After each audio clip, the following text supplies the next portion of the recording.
gamer. We had a really fun, especially that Bucks Pacers game was really really fun in the tournament yesterday. I thought that was really cool. And the Lakers just looked great. LeBron looked great, and a lot of fun. But now we're back to full slate basketball, 13 games. Going to have to eliminate a lot of good plays just to figure things out, because there are so many plays that are going to stand out by the end of the day, maybe more so than this morning, as being plays you want to get pieces of. And as of right now, it's going to be very, you're playing 13 games. You can only play 8 players on a lineup on DraftKings and 9 on FanDuel. So we have to cut the cord somewhere on some of these things. But early in the day, it doesn't look like there's as many must play things, but I have a feeling that as the day goes on, we're going to have a bunch of those. So we're going to have to figure that out at 6 Eastern. Sheets, what are your thoughts on the slate? And what do you think? Any thoughts on the slate, I should say? How's that Udoka feeling right now about LeBron? I mean, I don't know. Do you think he re-energized him? I guess so. It looks like it felt like a what's it called to me? Like he got energized by the whole situation, the feeling like a playoff game kind of a thing. But yeah, that was pretty amazing. Father Time is apparently not undefeated. No, absolutely. You should probably change the title here. I did. Oh, you did already. Okay. Yeah. All right. So I'm going to share my screen right now, so I create just kind of like a dummy lineup to kind of start, and I see just random names. I want to know who Leaky Black is. Yeah, Leaky Black. He's been around for a little bit. Not a little bit, but from Charlotte. Okay. Yeah. These are totally random. He's like one of those things that just pop up from an early look, but you're never going to probably end up. Pretty fun. Maybe. Okay, so yeah, 13 games, and I'm just looking at the breakdown of when the start times are: 7, some 7:30, some 8, some 9s, and then just real full slate. I actually don't mind the idea of like a tiny one to do showdown crap with, and then a big one. I don't mind that actually. Yep. But we'll have to wait till the playoffs again for another. Well, actually, we're gonna have the semis are when? No, they're in the finals. The Lakers, right? So the finals are Saturday, right? Is that right? Yeah, it's just tomorrow. It's a 2-gamer. 2-gamer tomorrow. Wait, 2-gamer tomorrow? Yeah. Or I don't know. I don't know what's happening tomorrow. I only focused on today. I didn't get past the 13-gamer. No, but didn't the Lakers make the finals tomorrow? Yeah, so they're playing no matter what. That sorry, that would be one game, right? Okay. Yeah. I just don't know if the league's going to put any other things out in the morning. They play Milwaukee, right? No, but I'm just saying that they play Milwaukee. No, they play Indiana. I mean, Indiana. Yeah. Yeah. All right. See, but Kenny G's coming right off the bat before you even got into it, saying I'm locking in Booker, Diop, Simons, and Simons. You're locking in. That's if you can decide what you're locking in at 9 in the morning on a 13-game slate, you're probably doing it wrong. I don't know if there's anything that we're going to know about locking in, because we might hear about 5 different things that we aren't even on the radar right now that literally could change the entire slate. So I also hate the lock expression, as you know. Anyway, let's start off with the first game. What do you got first? Toronto, Charlotte. I do, but first I have to do the subscribers thing, and that's all good. Okay. Go ahead. All right. Yeah, it's fine by me. Yeah, I'll go first on this one. Yeah, so I don't know about the locking in anything yet, but listen, it's good that Kenny G is more prepared for the slate than I am. Because I literally just ran the sheets, and I just wanted to take a look. Like right now, I'm looking at overall, and nothing seems like that great. But like you said, I mean, stuff is going to come up. Like Toronto, Charlotte, for example, though. I mean, I have Siakam's a good play. Yeah, why not? There seems to be several of these types of guys though in this price range at this position too. It's like power forward center thing. So Siakam looks pretty good. Total looks pretty good as most centers do nowadays. On Charlotte, do we still have the same center situation over there? Yeah, so Mark Williams remains questionable, and if he's out again, then at least they priced Nick Richards up to 4,900 at least. At least it will make him only 60% owned instead of 80 or whatever. I don't know if he'll be played that much at 49. You know that? If he starts again? He just doesn't play in that many minutes. Okay. So in any case, but right now I don't really have honestly too much except for the 2 guys that I mentioned. Yeah, and maybe Richards is in play, I guess, at 4,900 if he starts. But I just don't. I personally think there's probably better plays to make on the slate. I personally like the Toronto side of this. I think that you want to try to get some exposure to Siakam, and I think you want to try to get some exposure to Scotty Barnes, and I think you want to try to get it. So if you're playing multi-entries, both Schroeder and Anunoby, I have Poto ranked fifth.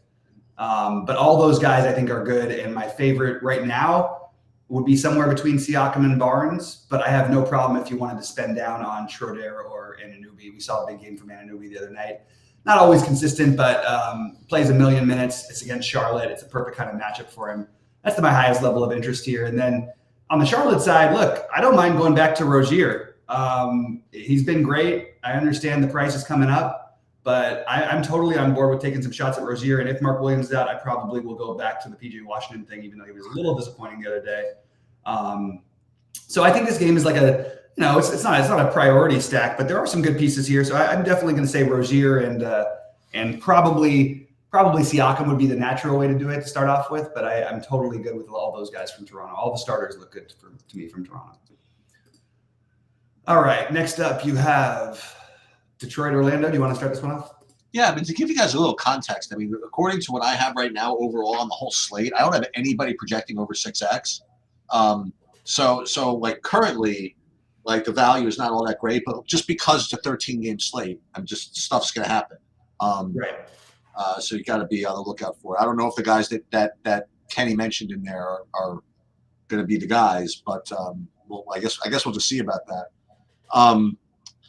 Obviously, trying to make sure everybody's here by 6 o'clock for the late stuff. And Bobby, if you're going to be in Discord afterward, obviously that's going to be important. Absolutely, too. Yeah. But as far as like right now, Detroit, Orlando, I mean, listen, Banchero, as I mentioned earlier, there are a couple of plays that look like this. These 8K-ish type guys, power forward, maybe center eligible, but you wouldn't want to use it at center. Actually, he's not even center eligible. So he looks pretty good. Cole Anthony looks okay at 6,800. It's not something I usually like to play at 6,800, but he's projecting okay. Franz Wagner at 7,900 again looks okay. Goga Batadze looks okay. So yeah, I mean, all these Orlando guys look all right. I'm not really seeing too much on the Detroit side though. Almost anybody really. That's actually pretty weird. But yeah, that's pretty much where I am. I have Wagner, Anthony, Goga, and Banchero. Yeah, they've. I'm going to probably get to some of like Isaiah Stewart is going to look like a maybe one of the best plays on the slate if they haven't updated things correctly. There's no Jalen Duren tonight.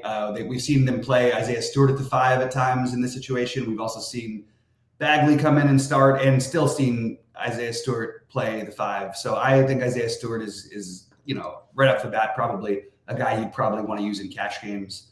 And I think that Orlando has a couple of those guys you could consider.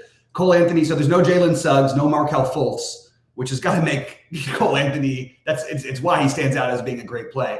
And it's Detroit who doesn't play defense. So I think all Anthony, Banchero, and Wagner.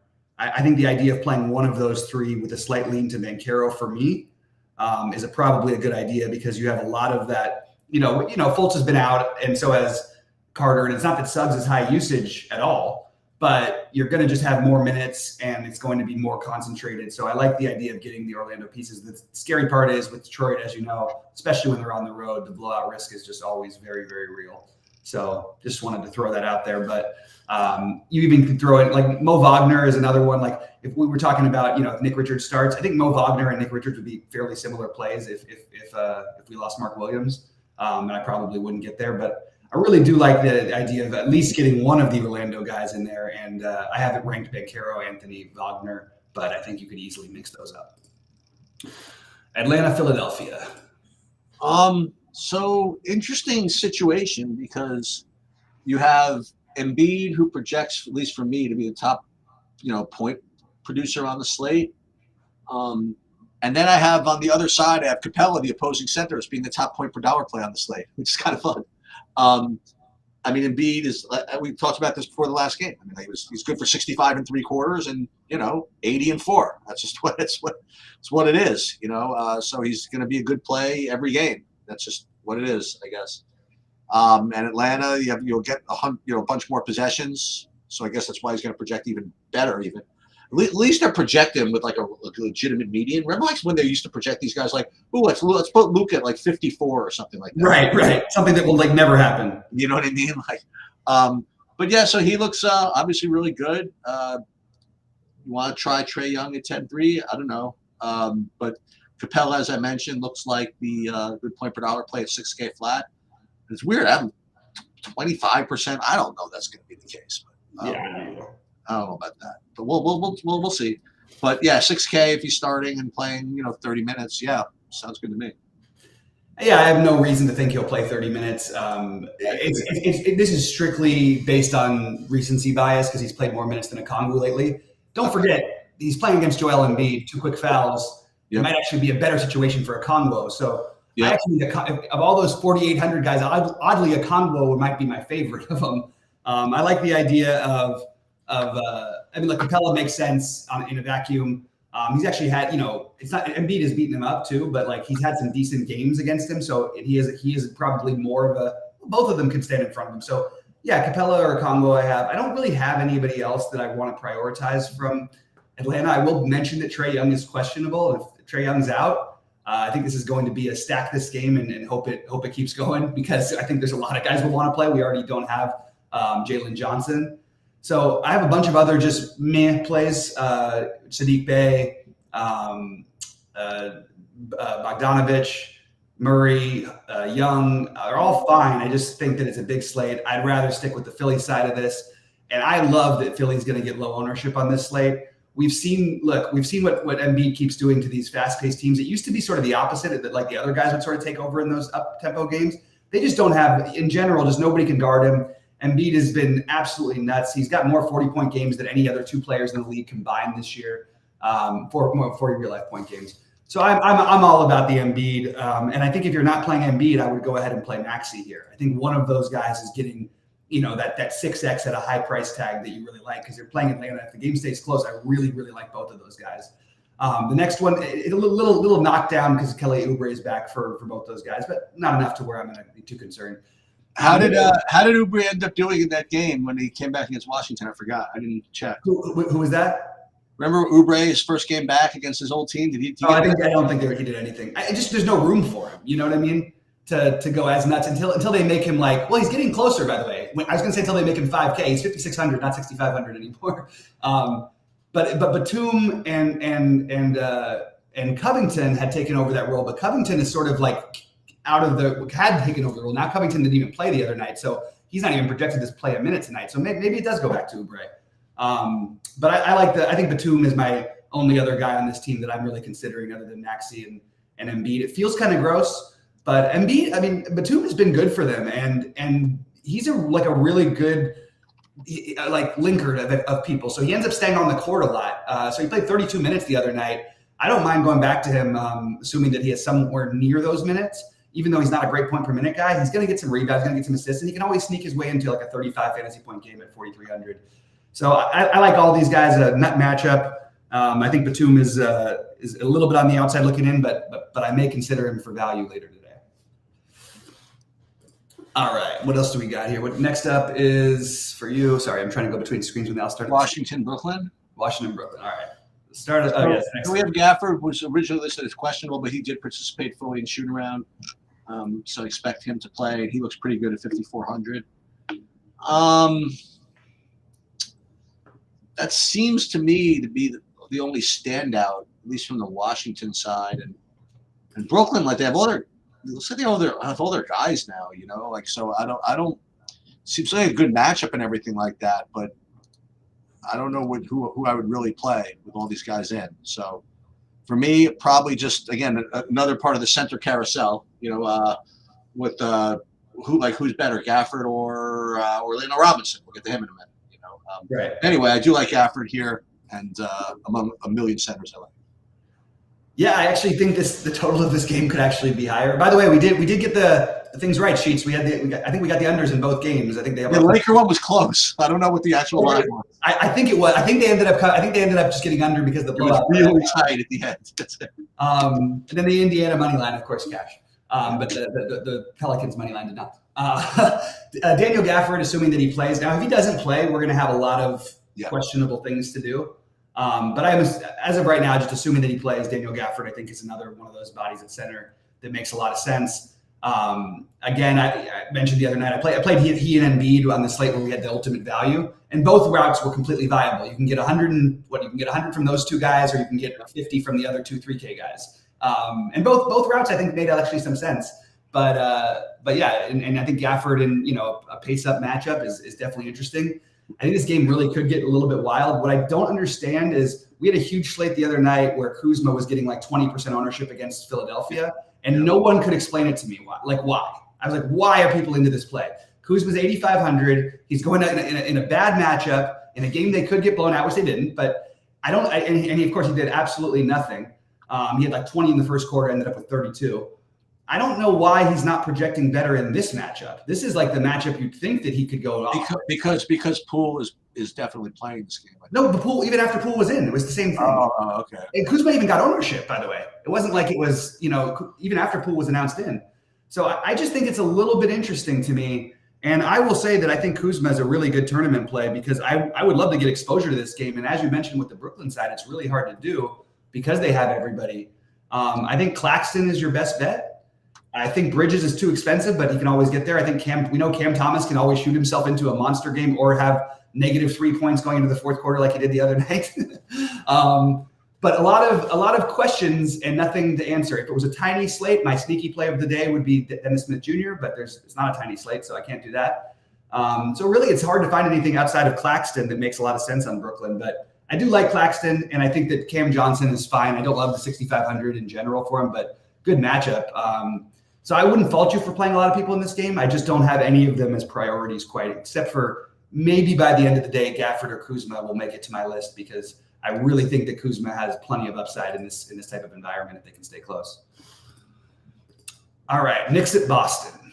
Interesting measuring stick game for the Knicks, only because you're getting a full Boston roster finally. Like everybody's in for Boston, and the Knicks have been saying they've been playing better, but going into Boston against a fully healthy Boston squad is very, very difficult. But aside from that analysis, I have nothing DFS-wise. It's a low-scoring game. It'll be lower-scoring game. Everybody's in, no good prices, and I'm probably just avoiding all of it. I think we're on the same page. Make a big slate small. I think this makes plenty of sense to do unless anybody ends up injured. If there was anybody to play in this game, maybe Mitchell Robinson for me. And I think everybody else is just meh. So I'm ready to pass this one up.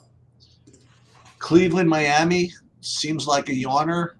But if Bam is going to remain out, and we have Orlando Robinson with freaking 30 minutes. There's another one. Like I mentioned, another $5,400 guy. Gafford, Orlando Robinson. Goga I talked about a little bit earlier. I have Goga projected like 1 fantasy point less than Orlando Robinson, for example. Capella, I mean, he's 6K, but this range is just jammed, On the aside from that, Jared Allen, you know what I mean? Like this is like center city. You should be able to play 2 centers and a utility, whatever. Aside from those 2 guys, watch for injuries, I suppose, but it doesn't seem like a game I want to target it. But those two plays look pretty good. Yeah, I can't really figure out what to do here because if Orlando Robinson, I was on the, I played him on the FanDuel one the other night because everybody seemed like they were playing either Richards or Sharp or whatever, Duoth or whatever. And he went just completely nuts. That's not exactly his normal character, but he's been really good this year. It's a really tough matchup for him to have one of those big games again. What do you have? He also had 3 steals and a block, which sort of boosted that from being a really good game to a great game. I think he ended up with 50 on FanDuel.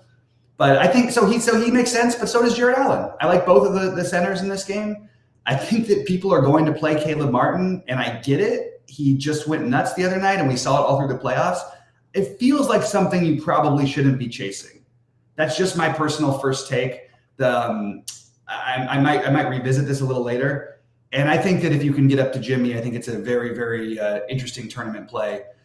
One thing that I considered early in the day was, Mobley's questionable. if Mobley's out, maybe you could get talk me into a Donovan Mitchell or Darius Garland with Jared Allen and running it back with maybe Butler or maybe Robinson and Martin or something like that. All of those guys just made just enough sense to me. And I'll go out on a limb early in the day and say that they're projecting for almost the same amount of points right now, Caleb Martin and Jaime Jaquez, and their $100 price difference.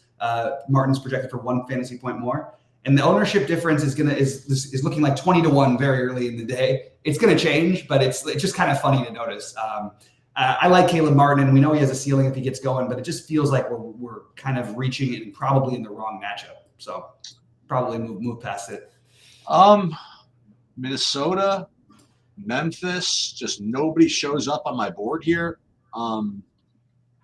You got anything for me in this game? So I would like to point out this is a rivalry game without a doubt. These two teams, when they met in the playoffs was it the year before last year? It was a rivalry game. I guess everybody was a rival of that Memphis team. So it's a little bit different of a Memphis team without Ja and without Dylan Brooks, because those were the guys who instigated a lot of stuff. But I feel like Minnesota gets a little bit extra up for this game. That was sort of, they proved they could play the last couple of years with really good teams, and that was the first sort of inkling of it. Maybe there's something to read into it. Nothing that I can quite talk myself into. Mike Conley going back to Memphis. Maybe that's a FanDuel play. 6K. I don't love playing that for Mike Conley. And also, it's not like there's no revenge. It's like going back and getting all the love in the world doesn't exactly make me feel like he's going to go completely nuts. But I did want to do something here, and I just couldn't find anything that made enough sense. Maybe it's as simple as, look, you can just consider Gobert or maybe nothing. And Desmond Bane just keeps putting up 7 million fantasy points. I just, in a tough matchup, Desmond Bane and Jaren Jackson are okay, but I just think that we probably want to pass on the game. It just feels like, I don't know. I initially wanted to do something with it. I can't see anybody that quite makes sense right now to make as a core guy. I mean, the slate is shaping up right now to be just something that we're like, well, I really don't know what I want to do, but it's gonna become apparent at like 6:30. But well, I mean, and as with most, but the one good thing is most of these teams, we don't have any back-to-backs, which at least we have that going for us, right? Right. So maybe we get more guys in tonight, or earlier news at least than we had before. I'm just hoping, but that will never happen. What do you got for? Is it Golden State OKC? Yeah, that's what I have. I don't want to play Curry at that price. I guess Shea at 10-6. Try to play him if you can. As far as point per dollar stuff goes, value again. Jalen Williams, I suppose, the JALEN, the 6,200 guy, I guess looks reasonable enough. Maybe that other dude's right. Maybe Kenny's right. We're gonna wait for those other plays that you talked about. But we went through some of them already. Oh, we did already. Oh no, we're gonna get to Booker and those other duo. Yeah. We'll get through. I guess we only got through. You're right. We didn't go through them. Never mind. We did not. Yeah, I didn't remember them. So yeah, I don't have much here. Yeah, I like Jalen Williams, and look, it's a placeholder thing, and you're hoping for later news if you do this. But I do think Kenrich Williams at 3,200 is at least like considerable as a guy you can use for hoping for later value if you have multiple guys later on. That's the only reason I mentioned him is just because there aren't that many 3,200 guys on the slate, and he's 3,200 with an actual role with upside on his minutes, certainly downside as well. But he's going to play some. Just want to throw that out there. I don't have anything that stands out to me as being an awesome spot here. One of these days, Kuminga is going to break a slate, and we're going to be like, "How come we didn't play him?" And I'm going to say because we've had this opportunity 100 times. It never happens. All right, Chicago at San Antonio. This might be something. If you say so. I mean, Levine is out. That's something. Yeah. I see like a ridiculous ownership projection on Alex Caruso. I don't 5,100. I'm seeing 25% ownership. Someone else can have that. But you do have DeRozan going back to San Antonio. It'll be the first time he ever smashed for me. Actually, you know what? In his last game, I played him, and he got a very fortunate 42 at the end of that game. Honestly. Well, yeah, although I could flip it and say, hey, if they go into overtime, he gets 55, maybe. That is true. It almost happened too. It was right there. But I'm inclined to take a shot, maybe. Now, see, I'm looking at these the way these games are shaping up here. And if you get no other news and no other whatever, maybe this is the time to play guys like Wembanyama. Just another $8,800 guy. Mentioned power forward center. He's a little more expensive than the other ones, so maybe he'll be less popular. And his range of outcomes is so GPP friendly and unfriendly, right? That maybe today's the day to take a shot with that. So I like Wembanyama.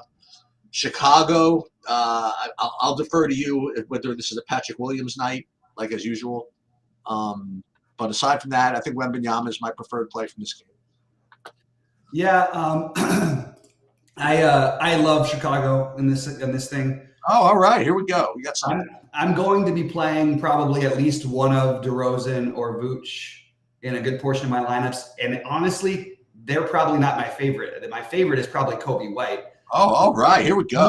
He has been awesome. And people do not like when price tags get raised. But if somebody's warranted it without Levine, Kobe White has put up without Levine 43, 55, and 39. All of those are except the third, and this is a premium matchup here against San Antonio, like on the road. Throw Caruso and Patrick Williams into the mix. I actually do like Patrick Williams. The problem is it's just he's frustrating to roster. But he had, what did he have? 0 fantasy points at halftime, ended up with 27 the other day. This is another good matchup for him. So I'm on board with like at least one bowl, maybe two. And I think that this is a good spot. And I think that, my favorites Vooch has got probably the best matchup. DeRozan is probably my favorite play, followed by White, and then Vooch, then Williams, then Caruso. And that's pretty much all the Bulls I get exposure to. But I'm going to have exposure to probably 5 different Bulls in different lineups tonight. And I love the Wemby play tonight. I am totally on board. Give me Wemby at home. Give me the San Antonio can stay reasonably close. And I think that's interesting. I think Devin Vassell is a really good tournament play. So this game turns into a little bit stackable. And I think Zach Collins, if you're not playing Wemby especially, makes a lot of sense. They also moved Chetty Osman into the starting lineup. Maybe use him as a placeholder value because the game's a little bit later today. But this game feels like a target to me in general. So I like this as a potential game stack. And it's weird because I hate playing the Bulls stacks, but they haven't been priced up enough quite. And I think this is a great situation. So I'm going to be very high on this game. Boy, this is a big slate. It really is, man. I'm like, okay, we're finally – nope, we still got like 6 more games, I think. Okay, so Houston, Denver, you have Sengun taking another shot at Jokic. And just to kind of remind everybody what happened the last time, that was a back-to-back game when they went from Dallas to Denver, and they gave up with 6 minutes to go in the game. It was only like a 13-point game, but they gave up anyway because the back-to-back in Denver. So Sengun did not play those last 6-7 minutes. And I imagine that he's probably good for 50 a game, if maybe higher. His last game, he just kind of ran bad from rebounding because he usually gets like 10 or 11 rebounds or whatever. Yeah. That was pretty much the only issue with him in his last game. He got the minutes and whatever. But remember, the center position's loaded, man. Not to mention that Jokic is part of it. So, right. I guess Sengun is always playable, and it's definitely very difficult to click him at 9,100. But it's really not that difficult to click him. Right. Aside from that, I don't have much. I love the Sengun play. Look, if you wanted to know how he can do against Jokic, just look at the game before. He put up 56 against Jokic. And Jokic, by the way, put up like 90. Like 80. Amazing, right? It's unbelievable. Sengun is there's going to be no ownership on anything from Houston tonight. And I think Sengun is a really, really good tournament play. I love that call. And I love that he's 91. I think if he was 8,500, he would be like at least early in the day, he'd be showing up as double-digit own. And I just don't think it's a big enough difference because you're playing him for 50 plus anyway. So I do like the Sengun play. I didn't get to anything else. I don't think there's anything wrong with the other guys we usually play, but not quite getting to them tonight. Jamal Murray is probable, which is going to take away from my Jokic love. However, Jokic is not this sweet guy who doesn't care. He's extremely competitive. He hears all the things. It's not a coincidence to me that he's just completely tortured. I mean, he's tortured everybody, but like he's really tortured this Houston team. His last 2 games against them, he's put up 74 and 81. I'll tell you what, I like 74 fantasy points from one player, even if he costs 12,000. And 12,000 might actually, you could argue, might be too cheap. In fact, it probably is too cheap. Maybe not with Murray back, but so yeah, I like the two plays in this game that no one will have ownership of, and that is Jokic and Şengün. I don't know how to get them in yet, but I do like both of them. Yeah, you'll figure out a way. I mean, there'll be stuff. There'll be stuff, right? There'll be stuff. What's up to our guy Mark K, who just got back into? Good to see you, buddy. I haven't seen you in a while. I can't go through all your reading stuff because we're trying to go through all these 13 games, but good to see you back in here. All right, so next you got Sacramento and Phoenix. Yeah, I think Kenny earlier said he likes Booker here, and with no Durant, I mean that certainly makes a lot of sense. Both Booker and Nurkic, I would imagine, would like decent plays, and it's not exactly so easy to play either of them. You know, Nurkic is in the aforementioned loaded center position. Booker is 10-1. Maybe he's right, man. Maybe Booker at 10-1 is a way to save money. That maybe I just don't think you're going to need it, but maybe. On the Sacramento side, we have to shout out to our man's Sasha Vezenkov. We're not really playing him, but whenever he's in there, we got that's Neil's showdown play. Sasha Vezenkov. Anyway, Fox 9,600 seems like an awful lot. He rates okay, but I think I'd rather find the 500 for Booker if I were going to play either of them. And I guess that's it. I guess Booker and Nurkic, but Nurkic just can't get in there. You know, there's so many other plays at that position. So for me, it's probably Booker or nothing. I think Keita Bates-Diop is going to end up looking like one of the best plays on the slate, and he's in a later game. Oh, he was mentioning that, the Diop play. Okay, I didn't get to him somehow. Yeah, early across the board projections between all the sites have him at 20+% owned. I think he's going to be popular, and I think that I get it because Durant's out and they've got to fill in all the minutes around him. And one of he or a Kogi certainly should have an opportunity to get there, whether or not they do. It's hard to imagine no one gets there without Durant and without any of these guys. Anyway, I like Booker. Booker is my favorite play in this game. It's really hard to say though. I'd love to see their starting lineup because they play point Booker a lot. But if Jordan Goodwin starts, I would be really happy. And you're playing a team that I mentioned why I like the Alvarado thing the other night, although he played great last night too, by the way, was because the Kings play so many guards. The Kings are usually playing 3 guards at a time. So that means you might get some more Jordan Goodwin, and I would consider him if he is starting. Malik Monk is looking like the best projected play on Sacramento. I love Monk. I just don't think there's a reason to play him while he's getting a little bit of ownership, like on a giant slate.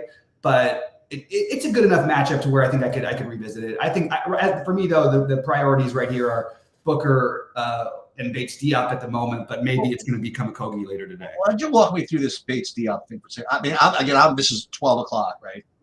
I'm looking at the projections. I see 22, 22, 20, and 21. Yeah.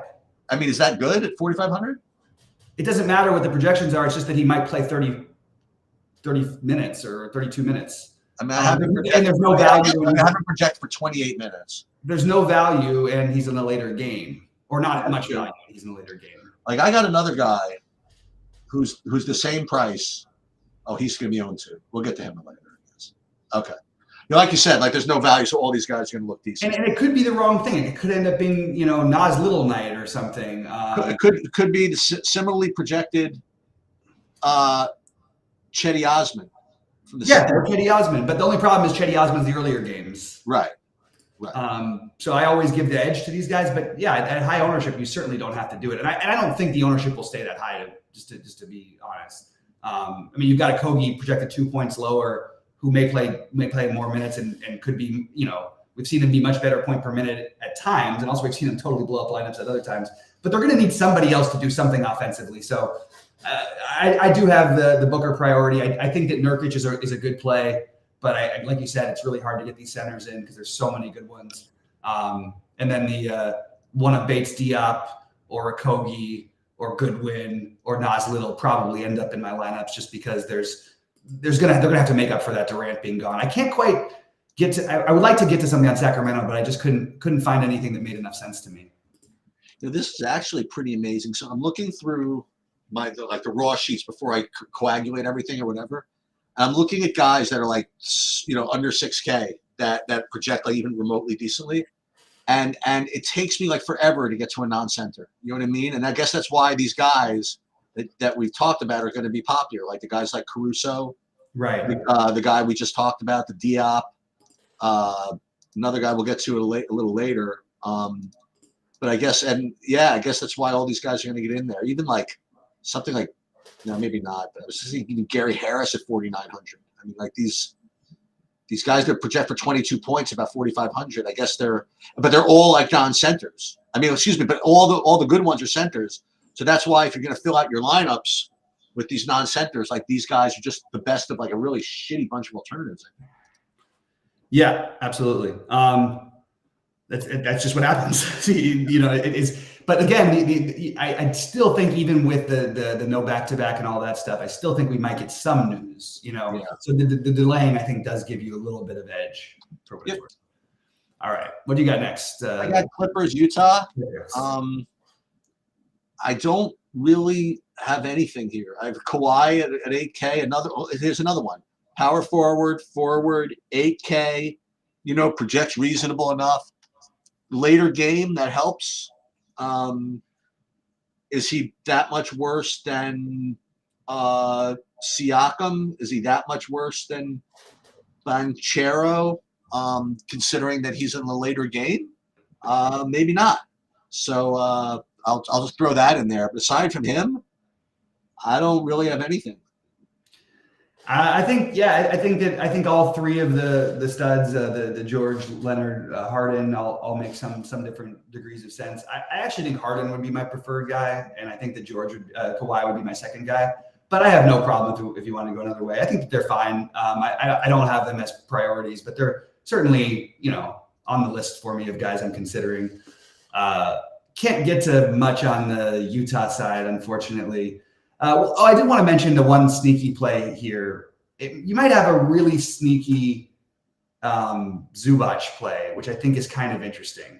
So he's sort of fluctuates in minutes, but he's had some monster games, and every now and then when they give him those 30 minutes, and they're going to play bigs on the other side in this one. So maybe we get to see Zubac against, Kessler, Yurtseven, and maybe that's not the worst idea in the world to take a shot, on that. Yurtseven, even starting, hasn't always played the minutes, but you want to talk about a guy with upside, again, another center, but he put up 37 the other day. He's 4,900 and he's going to be completely unowned.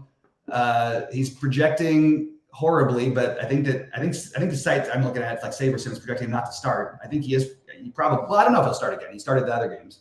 But if he starts again, maybe. I just think it's kind of fringy to me, to be honest. All right, now we have Dallas and the stuff to get to, right? Yeah. So okay. So let's first start with Duop. He did pretty much exactly what he was expected to do, I imagine, in his last game. He got to start 22 minutes. Maybe some people were hoping for more, but whatever. He did get 5 fouls, but 22 minutes, 25 fantasy points at 3,200. Did you need him? I don't know. I lost track of that slate. But he's now up to 4K. I was looking, and then they had Jabari Walker. By the way, for those of you who didn't know, DeAndre Ayton is out again. I mean, he was listed as doubtful. That's why we're talking about all this. Jabari Walker, he was another guy that people had kind of higher hopes than this 22 minutes, if you want to know the truth. And he ended up at 22 minutes, did exactly what he was probably supposed to do at 22 minutes. So I figured I would just take a look and see, if everybody was so disappointed with the minutes of some of these guys, like who did get the minutes. So I just pulled up the game flows of this game, and I'll pull it up here. Mm-hmm. You had Shaedon Sharpe with 41, and he's done that before, so that should not have been unexpected. And besides Simons, who we knew this was going to happen, you had Matthias Thybulle. He was the only one that had 30 minutes, aside from Simons and Sharpe. So again, and Kamara had 26, Duke had 22. So they were able to survive, you know what I mean? Like without having to play any of these guys like over 30 minutes. today they've moved one of them up in price. I don't think you need to play him if he starts again, because again the center position is just jammed, you know. And now the fact is, I'm looking. I don't even see him with that great of a projection anyway. So maybe he's not even going to be a thing. But we'll have to see. On the Dallas side, you have okay. So there are two Dallas guys I want to talk about. I mentioned there were a couple of like cheapos that are just kind of like getting these weird ownership projections, and one of them was Dante Exum. So he's 4,500 in a position that's not center. So if you're a position that's not center and you project above 20 fantasy points and you're under 5K, you're going to show up. Yep. So he's going to show up. I just figured I would mention that to you. And then the other one is I think Derek Lively, but is he a center? Yeah. So he's just center. He's just center. He's just so he's not gonna do it for me. So you have to decide whether you want to play Luka 11-8. I mean, I can't tell you no. Last time I had this decision between Luka and Embiid, the winner I think played them both. Yeah, played them both and took the doo-wop value and rolled. You know what I mean? I think one of them scored 80 and the other scored 80. You know, I think they both scored 80. So it very well could happen today. I mean, who knows? But I don't think there's enough value to be able to do that today. I guess that's all I have from this game. You like anything particular from Portland or Dallas? Yeah, I think so. I think that Simons is one of the best plays in the slate. Sure. And I think that he would be my favorite. I like the idea of playing Reith, if for no other reason than, again, you're just delaying with your stuff. You're already, for me, I'm already going to be playing a good amount of Simons. Why not have some Reith in there? And, I just think it makes some sense. You get some swappability if anything does come up. And remember that Malcolm Brogdon is questionable. He left the last game with his knee. Yeah. The only thing is, like, they're in a weird spot because they kind of have to show that he can still play. And he's been good when he does play. But in order to trade him, but he keeps getting injured, and it's kind of making it trickier for other teams to trade for him. So I think they're in a funny spot with him. If I were them, I probably would give him another night off, but that's going to make Simons look even better. It's going to make Scoot Henderson and Sharp look better. I don't know that I need to do anything there. So I really think that mostly it's probably going to end up being Reith and Simons. And I'll just point out that the other night when we were all talking about all those plays and everything, the guy who no one did play is the guy who has the most significant role, and he put up a similar number. He put up 23 fantasy points in Kamara, another one of those. I don't think Kamara is that much different as the projections will lead you to believe than Dante Exum. So Simons, Reith, and I guess Exum, but I'm not really getting to as much that as you might, like it's hard to get to Luka here. It's hard to get to Kyrie here for me. I just like the other spend ups a little bit better. Which means for my priorities today, I do want to get a lot of that Chicago-San Antonio game. That's going to be a big part of it.